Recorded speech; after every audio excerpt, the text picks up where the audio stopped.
Assalamualaikum warahmatullahi wabarakatuh. Bagaimana kabarnya hari ini? Semoga semuanya dalam keadaan sehat. Pada kesempatan kali ini kita akan membahas tentang jenis paragraf, yaitu bagaimana cara memahami jenis paragraf dengan mudah.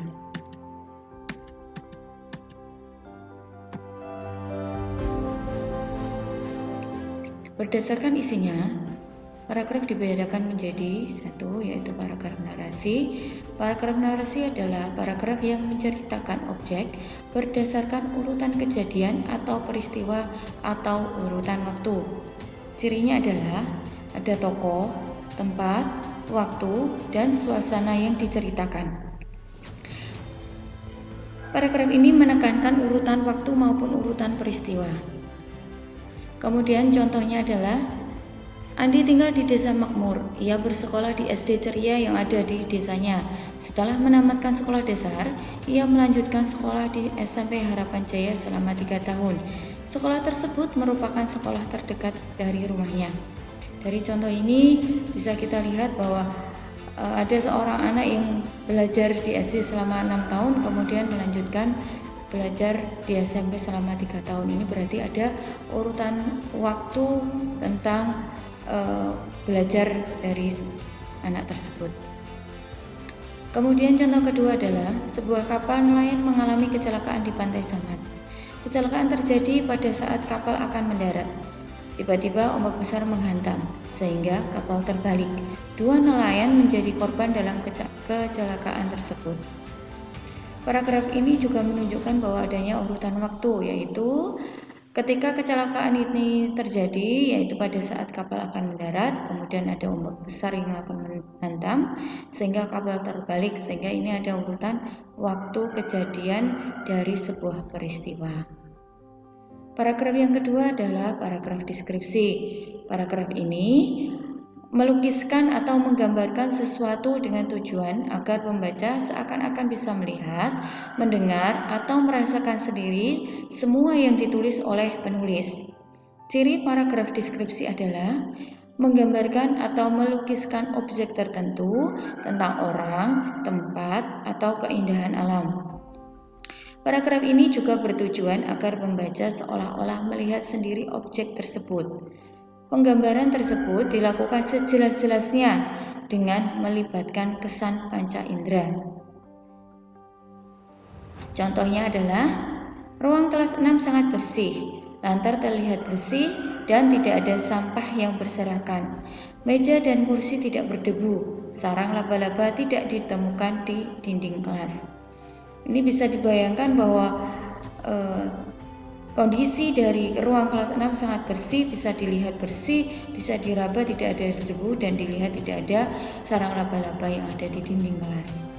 Kemudian ada contoh berikutnya, yaitu Trans Jogja merupakan alat transportasi baru di kota Yogyakarta.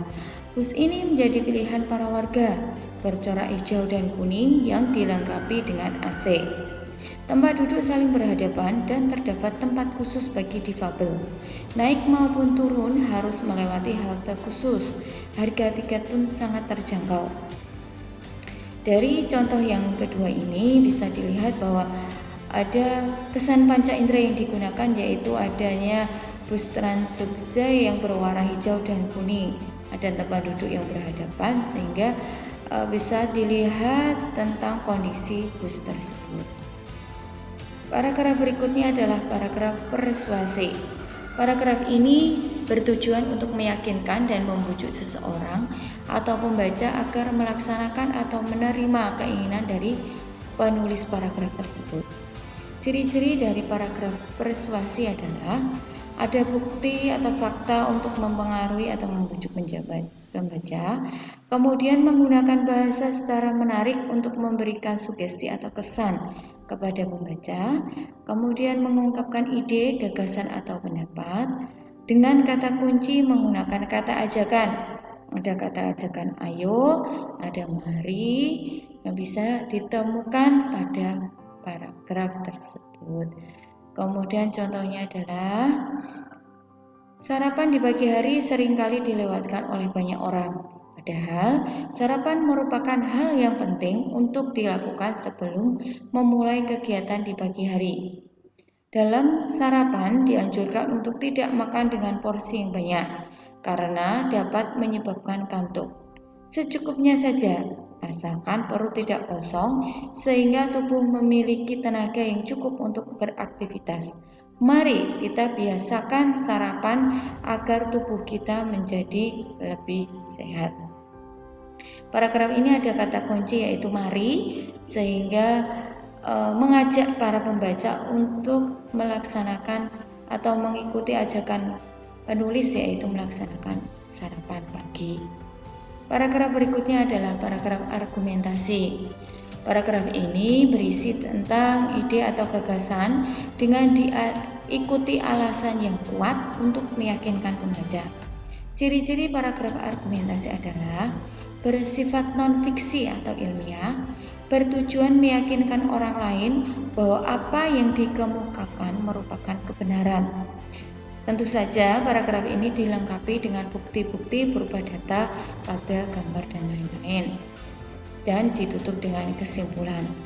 Paragraf ini menggali sumber ide dari pengamatan, pengalaman, dan penelitian.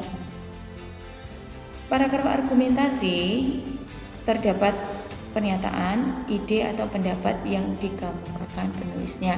Jadi selain mengemukakan tentang data, fakta, pengamatan, atau hasil penelitian, paragraf argumentasi juga menyertakan ide dari penulisnya. Sebagai contoh yaitu Bu Hani adalah orang yang dermawan. Ia sering berbagi dengan tetangganya. Setiap ada yang membutuhkan bantuan, Bu Hani pasti bersedia membantu dengan senang hati. Beliau membantu semua orang tanpa pandang bulu.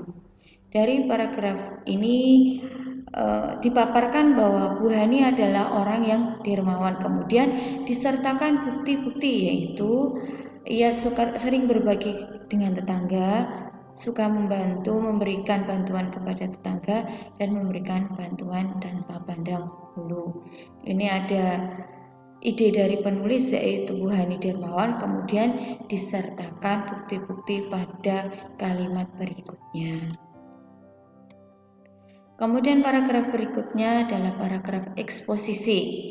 Paragraf ini bertujuan untuk menjelaskan dan menerangkan sesuatu permasalahan kepada pembaca agar pembaca dapat menggambarkan yang sejelas-jelasnya tentang sesuatu permasalahan yang dimaksud pengarang. Cirinya adalah bersifat non-fiksi atau ilmiah, bertujuan menjelaskan atau memaparkan sesuatu berdasarkan fakta, tidak bermaksud mempengaruhi. Kemudian dari awal sampai akhir berupa pemaparan saja, sehingga pembaca memperoleh informasi sejelas-jelasnya. Pada penutup ada kalimat untuk menegaskan kembali, menggunakan bahasa yang bermakna denotasi atau sebenarnya. Pada paragraf eksposisi, penulis hanya bermaksud memaparkan, menjelaskan tentang sesuatu hal, sehingga pembaca memperoleh informasi sejelas-jelasnya. Tidak ada keinginan dari penulis untuk mempengaruhi dari paragraf tersebut. Sebagai contoh adalah tanaman lidah buaya atau aloe vera memiliki banyak manfaat dan khasiat. Manfaat lidah buaya diantaranya menyuburkan rambut, menghilangkan ketombe, menyembuhkan luka, dan menghilangkan jerawat. Lidah buaya juga berkhasiat untuk meningkatkan kekebalan tubuh.